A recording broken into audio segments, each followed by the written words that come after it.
Bonjour à tous. Un jour, une fille est partie rencontrer un garçon et lorsqu'elle est revenue, elle a dit « Il est hors de question de fonder un foyer avec ce garçon ». On lui a demandé « Qu'est-ce qu'il y a de tellement grave ?» Elle a répondu « Les 3 premières heures, il a fait parler que de lui-même.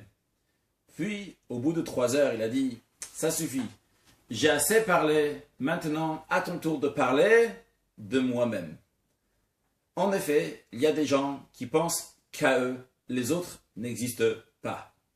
Dans la paracha de Vayera, on nous parle des gens de la ville de Sodome, comment c'était des mauvaises personnes, comment ils se comportaient mal, comment chez eux il y avait des règles de ne pas faire du bien, de ne pas faire la bienfaisance, de ne pas partager avec les autres, à tel point que ceux qui avaient des invités ou ceux qui partageaient avec d'autres étaient punis, comme cette jeune fille qui a donné à manger à un pauvre et qu'elle s'est retrouvée sur la muraille. Ils ont mis du miel jusqu'à que les abeilles l'ont piquée et elle est morte de souffrance. Dieu s'est mis en colère sur cette ville et Dieu a puni les gens de la ville avec du feu, du soufre, puis aussi a retourné la ville de Sodome et aussi sa banlieue qui s'appelle Amora. Et pourtant, lorsque Mashiach va venir, le prophète Yecheskel nous dit que Dieu va rétablir à nouveau les villes de Sodome et ses banlieues. Comme si c'est une bonne nouvelle, une grande bonne nouvelle que Dieu nous dit. Sachez que ces villes de Sodome vont revenir lorsque Mashiach va venir. A priori, c'est très étonnant. Quel rapport? Cette ville de Sodome dans laquelle les gens se comportaient mal, faisaient du mal avec les êtres humains. Et on nous dit, waouh, j'ai une bonne nouvelle. Tu sais quoi? La ville de Sodome va revenir lorsque Mashiach va venir. Quel est le message qu'il y a ici? Et c'est pas fini. Le roi David dit dans les psaumes, Matsati David Avdi, que Dieu a dit, j'ai trouvé David mon serviteur. Quand on dit David le serviteur de Dieu, c'est pas seulement David ici, c'est aussi David Malka Meshicha, David le roi Mashiach, puisque le Mashiach descendant de David, donc David aussi est appelé David roi Mashiach. Donc le roi David dit, Matsati David Avdi, Dieu dit, j'ai trouvé mon serviteur David. Mais le Midrash nous dit, où est-ce que je l'ai trouvé? Je l'ai trouvé dans la ville de Sodome. Il faut comprendre quel rapport de Mashiach avec la ville de Sodome. Qu'est-ce que Mashiach y fait dans la ville de Sodome? Pour comprendre cela, petite introduction. Lorsque Dieu a créé le monde, il n'a pas seulement créé ce monde matériel. Dieu a créé aussi des mondes spirituels. Parmi tous les mondes spirituels, ceux qui nous intéressent sont 2 mondes. Le monde de Tohu, qui veut dire le désordre, et le monde de Tikkun, qui veut dire la réparation. Le monde de Tohu, il y a du désordre. Tous les mondes qui sont en dessous sont appelés Tikkun, la réparation. Encore une chose à savoir, dans chacun des mondes, il y a 10 sphères. Aujourd'hui, on va parler seulement de 2 sphères, Chesed, la bonté, et Gvura, la rigueur. Mais à savoir qu'il y en a 10. Encore un point, dans chacune de ces sphères, il y a la lumière et le réceptacle. C'est-à-dire, par exemple, il y a la lumière de la bonté, la lumière de Chesed, et le réceptacle du Chesed, la lumière de la rigueur et le réceptacle de la rigueur. En hébreu, ça s'appelle le Or et le Keli. Le Or, c'est la lumière, le Keli, c'est le réceptacle. Ou au pluriel, Orot, les lumières, et Kelim, les réceptacles. Donc, aussi bien dans le monde de Tohu que dans le monde de Tikkun, dans chacune des sphères, il y a des Orot et il y a des Kelim, des lumières et des réceptacles. Seulement qu'il y a une différence entre le monde de Tohu et de Tikkun. Dans le monde de Tohu, les Orot, les lumières, sont très puissantes et les réceptacles sont faibles. Tandis que dans Tikkun, les lumières sont faibles et les réceptacles sont grands.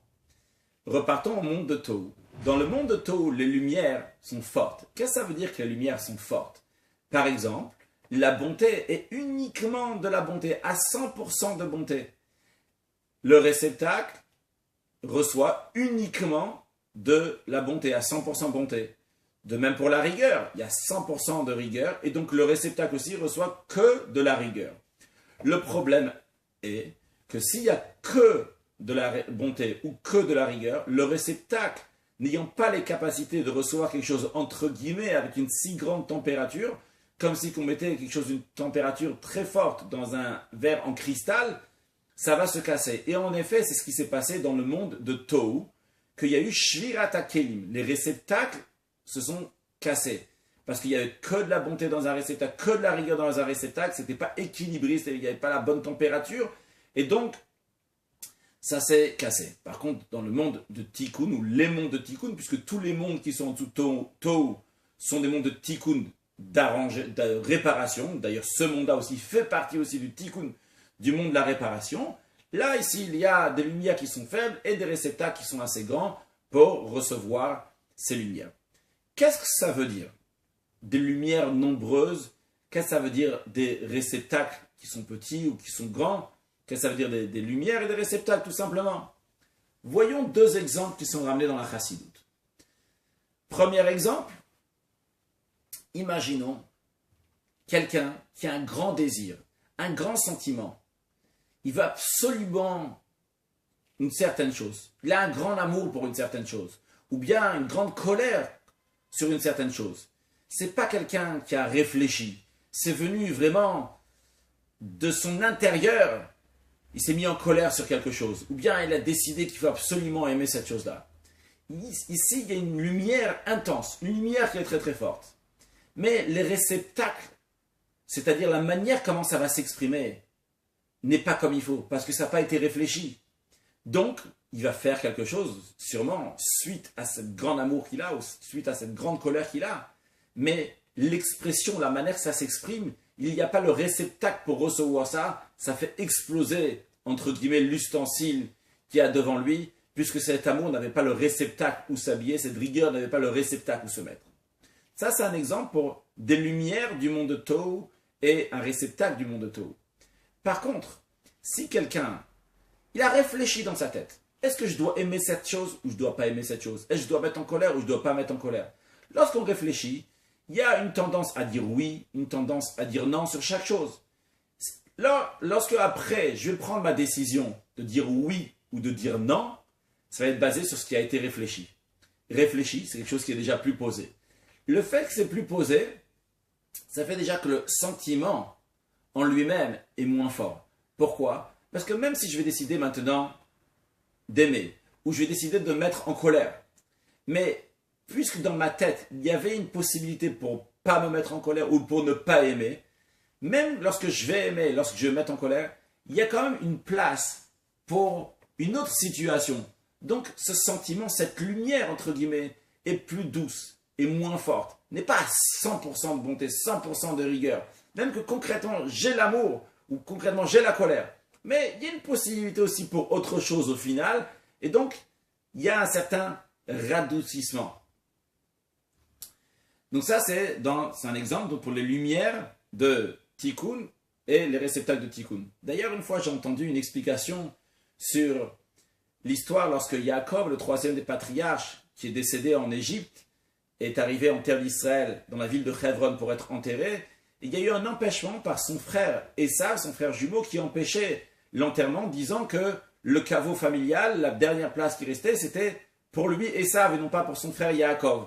Les enfants de Yaakov ont discuté avec Esav, et finalement ils lui ont dit, le contrat se trouve en Égypte, on va envoyer quelqu'un en Égypte pour qu'il vienne, qu'il ramène le contrat. Il y avait là-bas un des petits-fils de Yaakov qui s'appelait Hushim, qui était sourd. Et il a demandé, qu'est-ce qui se passe ici? Pourquoi on n'est pas en train de faire l'enterrement? Et on lui a dit que Esav, il est en train d'empêcher. Il a dit quoi? Jusqu'à qu'on ramène le contrat de vente de ce caveau, on va attendre. Tout ce temps-là, mon grand-père va rester ici. Il a pris un bâton, il a donné un coup sur la tête de Esav. Esav, il n'a jamais pu dire un mot. Et comme ça, on a pu enterrer Yaakov. Et la question se pose. Pourquoi juste Hushim s'est comporté de telle manière? Les autres enfants de Yaakov, les petits-enfants, n'étaient pas si zélés pour leur grand-père? Et la réponse, j'ai entendu la suivante. Que les enfants de Yaakov ont discuté avec Esav. Lorsqu'on discute, on donne une possibilité. Peut-être oui, peut-être non. Au moment où tu donnes une possibilité pour le oui et le non, après, ton sentiment il est déjà plus radouci. Par contre, lorsque tu laisses aucune possibilité, il n'y a pas de oui ou de non. Comme Hushim qui n'a pas entendu de discussion, à ce moment-là, lui, il est directement parti à ce qu'il voulait faire sans réfléchir. Donc ça, juste pour dire que dans Tohu, il n'y a pas de place pour un autre sentiment. C'est ce sentiment-là uniquement et pas un autre. Par contre, dans le monde de Tikkun, il y a une possibilité pour un autre sentiment. Donc ça, c'est un exemple. Un deuxième exemple. Un enfant, il veut absolument quelque chose. On lui explique que c'est pas bien pour sa santé, ça va le nuire, c'est dangereux. L'enfant ne veut rien comprendre, ne veut rien savoir. Tout ce qu'il sait, c'est qu'il veut cette chose-là. Pourquoi? Parce que dans sa tête d'enfant, il n'y a pas de possibilité, il n'y a pas de place pour une autre solution, pour autre chose. C'est uniquement ça et rien d'autre. Ça, c'est dans la tête d'un enfant. Pourquoi? C'est une grande volonté, un grand désir, un grand sentiment, des grandes lumières, comme dans le monde de Tohu. Et il a une petite tête, il n'y a pas de place pour faire rentrer un autre raisonnement. Par contre, le monde de Tikkun, c'est plutôt comme un adulte. Un adulte, même s'il veut quelque chose, il réalise. Il sait que ça ne va pas être bon pour sa santé de faire telle et telle chose. Il prend de l'avance pour ce qu'il va y avoir. Il dit non, je ne veux pas le faire. Donc ça, c'est dans le monde de Tikkun. Parce que le cerveau a radouci cette volonté. Et à ce moment, cette volonté, ce désir, ce sentiment. Et donc à ce moment-là, le sentiment, il est plus radouci. Donc ça, c'est pour expliquer Tohu et Tikkun. On a compris en tous les cas que dans le monde de Tohu, chaque sphère, par exemple la bonté, elle est que, je veux prendre que de la bonté. Je ne veux pas me mêler avec de la rigueur. La rigueur ne veut pas se mêler avec de la bonté. La bonté va faire que de la bonté. Bien sûr, ça peut donner un couteau à un enfant qui va se faire mal, donner de l'argent à un terroriste qui va faire quelque chose qui est mal. Donc la rigueur, c'est une rigueur qui est infinie aussi, qui ne connaît pas de limites. Donc dans les deux, c'est mauvais parce qu'ils ne veulent pas se mélanger les uns avec les autres. Et dans le monde de Tikkun, par contre, la bonté est mélangée de rigueur, donc il y a une certaine limite. La rigueur est mélangée de bonté, donc elle est aussi limitée entre guillemets. Donc il y a une limite pour cette rigueur. Ça, donc, c'est le monde de Tohu et le monde de Tikkun. Comme on a dit, dans le monde de Tohu, il y a eu Shvirat HaKelim. Les réceptacles n'ont pas pu tenir, se sont cassés. Alors c'est pas un bug dans la création que Dieu il a fait ce monde-là et ça n'a pas marché. Non, c'est dans la création, Dieu il a voulu qu'on passe cette étape-là du monde de Tohu. Et c'est quoi le but? Le but est que ces grandes lumières, ce grand sentiment, entre guillemets, du monde de Tohu, on va le faire rentrer dans les réceptacles de Tikkun. Faire un paradoxe, quelque chose qui a l'air impossible et on va quand même y réussir. Amener les orotes de Tohu dans les kelim de Tikkun. Ça, c'est le but pourquoi Dieu il a cassé, il a fait qu'il va avoir ce Shvirat HaKelim, que ces réceptacles vont se casser. En 1991, le rabbi a dit une sira révolutionnaire dans laquelle il a dit que lui, il a fait tout ce qu'il pouvait pour amener la venue de Mashiach et maintenant il transmet à nous, au peuple juif, à chacun de nous, de faire tout ce qu'on peut pour amener la venue de Mashiach. Et il a dit d'utiliser des moyens de orot, de Tohu, de lumière de Tohu, mais dans des kilim de Tikkun, dans les réceptacles de Tikkun. Alors, essayons de comprendre qu'est-ce que cela veut dire. Alors, il y a une explication qui est ramenée dans la Chassidoute, que lorsque Dieu il a créé le monde, le premier jour, il y avait une très grande lumière, et que le monde n'était pas apte à cette lumière, Dieu a caché cette lumière. Où Dieu a caché cette lumière? Il y a écrit que Dieu l'a caché dans la Torah, il y a écrit que Dieu l'a caché dans les réceptacles, il y a écrit que Dieu, dans les Kélim, il y a écrit donc que Dieu l'a caché pour les tzadikim, pour les justes, dans les temps futurs. En vérité, tout va ensemble. C'est que dans la Torah, on peut... Alors tout d'abord, cette lumière-là, c'est d'expliquer que c'est la lumière du monde de Tohu, que le monde ne pouvait pas recevoir. Et donc Dieu l'a caché dans la Torah.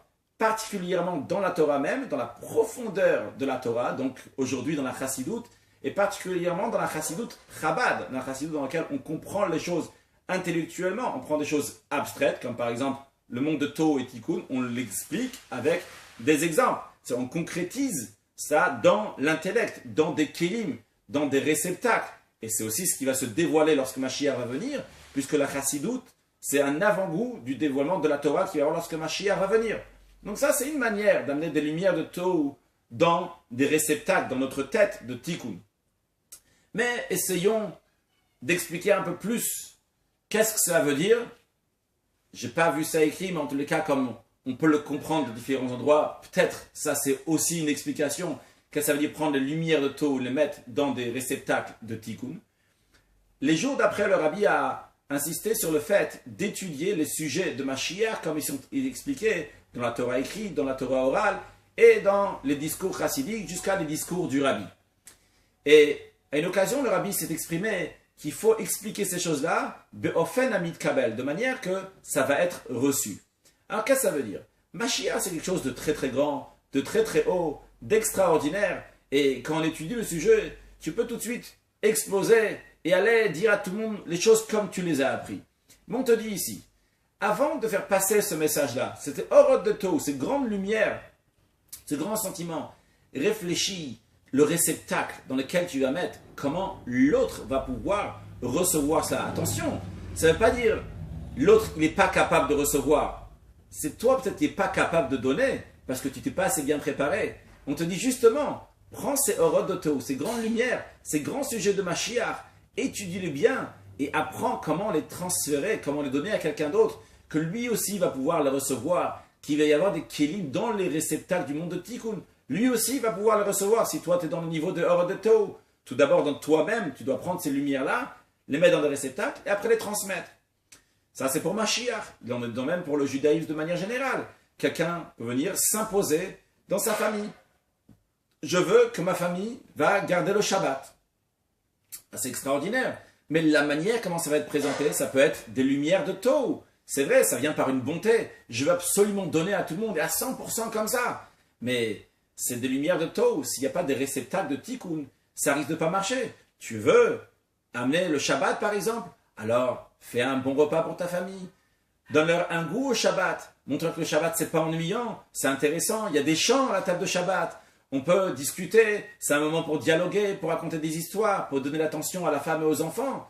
À ce moment-là, ils vont prendre goût. De même, quelqu'un qui veut que sa femme va garder la pureté familiale. Lui, il a décidé que ça comme ça et pas autrement. Mais de même, ça peut être le contraire aussi, la femme qui veut que son mari va garder la pureté familiale. Alors, apprendre à donner goût, trouver des moyens, ça va trouver agréable pour le conjoint, ça va être agréable de faire ça. Donc, c'est des Orod de Tov qu'on amène dans des réceptacles de Tikkun. Ça soit de manière qu'on peut le recevoir. De même, si on veut donner une bonne éducation aux enfants, j'ai décidé que mes enfants doivent bien se comporter, c'est très très bien, mais trouve un moyen, assis-toi avec eux pour faire les devoirs, pour discuter avec eux, de quoi ils sont contents, qu'est-ce qu'ils aimeraient avoir, etc. Tu ne veux pas juste donner des ordres comme ça, et c'est vrai qu'ils sont très bien et justes, mais c'est des lumières de Tov, il faut préparer aussi les réceptacles du monde de Tikkun, ça c'est prendre les Orod de Tov, le mettre dans des réceptacles de Tikkun. Donc tout ça c'est quand on veut donner, de même dans la rigueur, dans la colère. De la colère, quelqu'un il est coléreux, il a décidé, comment ça se fait que cette chose-là n'a pas été faite? Ou quelque chose comme ça. Il peut avoir entièrement une colère, peut-être sa colère même elle est justifiée. Mais quand on prend des réceptacles de Tikkun, à ce moment-là on apprend à agrandir les réceptacles de Tikkun. Laisser de la place pour quelqu'un d'autre. Laisser de la place pour une autre situation. Peut-être tu as des bonnes raisons pour être en colère, mais quand même, tu vas aller laisser la place à quelqu'un d'autre. Il a peut-être une raison pour se comporter de manière différente. Quelque chose est arrivé, il y a une bonne raison aussi. Donc dans des mots simples, Orod de Tov, c'est prendre ce sentiment comme un enfant, et garder cela à 100%, comme un enfant, il veut absolument quelque chose, et le mettre dans un réceptacle de Tikkun, de manière que ça va rentrer de manière compréhensible, tranquille, dans la vie à soi-même et dans la vie de son entourage. Repartons à la ville de Sodome. Si je vous demande, Sodome, est-ce que c'est des gens qui étaient plutôt de Tov ou de Tikkun? Est-ce que c'était des gens qui partageaient avec les autres, qui avaient du temps pour les autres, ou c'était des gens qui pensaient qu'à eux-mêmes? La réponse sera évidemment, les gens de Sodome étaient du niveau de Tov. Ils pensent qu'à eux, ça n'existe pas quelqu'un d'autre. Alors justement, dans la Chassidoute, c'est expliqué que Sodome représente le niveau de Tov. Et de la même manière que dans le monde de Tov, il y a eu les réceptacles, se sont brisés, ça ne pouvait pas tenir d'une telle manière. De la même manière aussi, la ville de Sodome a été brisée, si on peut dire, a été renversée, a été détruite par Dieu. Mais le but de cela, de la même manière que le but là, d'avoir cassé les réceptacles du monde de Tov, c'est pour mettre ces grandes lumières-là dans le monde de Tikkun. De la même manière aussi, le but de détruire Sodome, c'est pas juste pour que Sodome va être détruit, c'est pour qu'un jour, Sodome va être reconstruite et qu'il y aura des bonnes personnes qui vont habiter dans cet endroit qui était un paradis extraordinaire. Donc, encore une fois, le but, c'est de mettre les Orod de Tov dans le réceptacle de Tikkun. Et c'est à ça que fait allusion le prophète Yecheskel lorsqu'il nous dit cette bonne nouvelle, que lorsque Mashiach va venir, Sodome et son banlieue vont être reconstruits. C'est pas juste géographiquement parlant, mais c'est aussi et surtout spirituellement parlant, que les lumières de Tov vont se retrouver dans le monde de Tikkun, dans le monde actuel. Et ça, c'est le rôle du Mashiach. Le rôle du Mashiach, c'est d'amener Dieu dans ce monde ordinaire, dans lequel on ne voit pas de divinité. C'est un monde de tikkun. Mais là, amener les plus grandes lumières divines, l'essence même de Dieu, l'amener dans ce monde immatériel, c'est le rôle du Mashiach, d'amener le Orot de Tov dans le Kélim de tikkun. Et c'est la raison pour laquelle, où est-ce que Dieu a trouvé le roi David, le roi Mashiach? Dans la ville de Sodome, parce que là-bas, qu'est-ce qu'il fait Mashiach? Il est occupé avec les lumières de Tov pour les amener dans le tikkun. Que Dieu fasse que ce soit très prochainement qu'on a Sodome et l'essentiel qu'on a la ville de Yerushalayim reconstruite avec le 3e temple et la venue de Mashiach. Now, une excellente journée.